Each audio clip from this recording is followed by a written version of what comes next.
Hi friends, Telangana రాష్ట్ర రైతులందరికీ అదుర్ప శుభవార్త. ప్రతి ఒక్కరికి కూడా తెలంగాణలో ఈ రైతులందరికీ రైతులకు రుణమాఫీ డబ్బులు మరి ఎప్పుడు పడుతున్నాయి, ఎంత అమౌంట్ పడుతుంది, ఏ డాక్యుమెంట్స్ సబ్మిట్ చేయాలి, ఏ ఏ డేట్లో కూడా మీకు చివరి తేదీగా మరి పడడం జరుగుతుంది.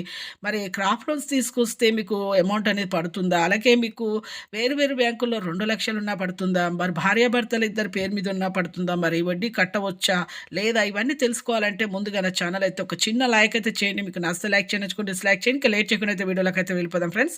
ప్రతి ఒక్కరికి కూడా తెలంగాణలో రైతులందరికీ రైతులకు రుణమాఫీ డబ్బులు అయితే చేయడం జరిగింది.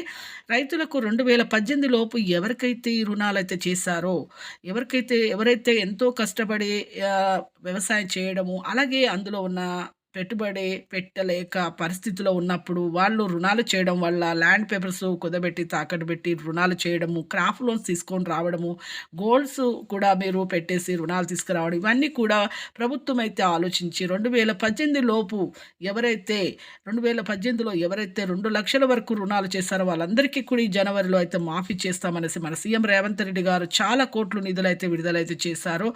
ఇంతకుముందు అయితే మనకు 52.10 లక్షల మందికి 3,900 కోట్ల నిధులు కూడా విడుదల చేయడం జరిగింది. ఇప్పుడు కూడా చాలా మందికి, చాలా రైతులకు చాలా కోట్లు నిధులైతే విడుదలైతే చేసి ఈ జనవరిలో 2,00,000 రుణమాఫీ అనేది చేస్తాము అనేసి చెప్పడం జరిగింది. క్రాప్ లోన్ తీసుకొచ్చినా కూడా చేస్తాము, అలాగే మీకు ల్యాండ్ పేపర్స్ తాకట్టు పెట్టి ఉన్న రుణాలు కూడా తీసుకొచ్చినా కూడా చేస్తాం. వేరు బ్యాంకుల్లో 2,00,000 ఉన్నా కూడా, ఒక్కొక్క 1,00,000 ఉన్నా కూడా తీసుకొస్తాము చెప్పడం జరిగింది. ఈ జనవరిలో మీకైతే ఈ యొక్క రైతులకైతే 2018 లోపు ఎవరైతే 2,00,000 రుణాలు చేశారో వాళ్ళకు మాఫీ చేస్తామనేసి మన సీఎం రేవంత్ రెడ్డి గారు అయితే చెప్పడం జరిగింది. పట్టా passbook xerox, Aadhaar card xerox, అలాగే మీ బ్యాంకు పాస్బుక్ రన్నింగ్లో ఉండాలండి. జిరాక్స్, ఈ 3 జిరాక్స్లు అయితే మీ దగ్గరలో ఉన్న వ్యవసాయ క్షేత్రాల్లో వెంటనే వెళ్ళి తెలుసుకొని అలాగే మీ బ్యాంకులో అయితే పెట్టండి అప్లికేషన్స్. తొందరగా అయితే మీకైతే మాఫీ అవుతాయండి.